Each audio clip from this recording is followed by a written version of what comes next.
My piece is about, it started off with a concept that was a little bit more personal, about trying not to go back to a vice or something that you know you shouldn't have but you really want.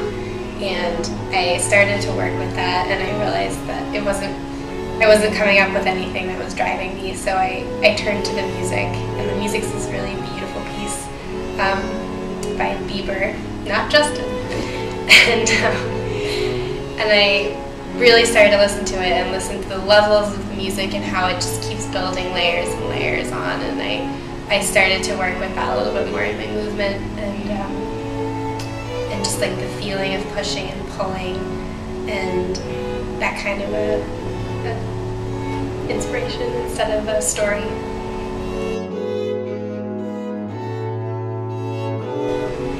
My process is a little crazy, and I apologize to the dancers for it.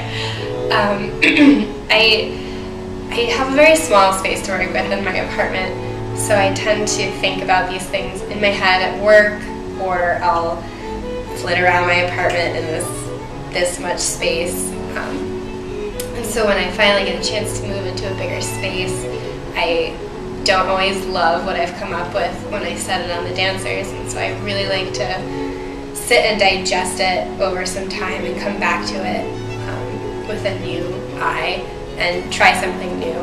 I also really like to run it by my younger sister, who is kind of also sort of an inspiration for me in dance, and get her opinion on things. And she usually has some really good ideas for me and how I can improve it.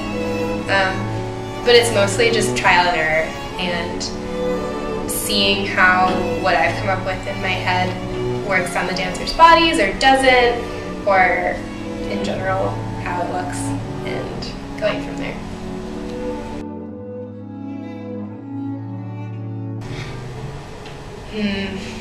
I think my biggest challenge really has been just having time to sit down with the music and with my thoughts and like really work it out and how I would think it would look. Also space, not having space in my apartment to jump around and try things out. So that would be my biggest challenge. I'm actually excited for the next part. Right now everything's kind of been pretty stationary in the middle. We haven't really done any big movement, and I have this idea for this big sweeping across the floor, and you kind of like take people with you and then leave people behind and come back and come all together. And I'm excited to put more big movement into the piece. And we'll see where it goes from there.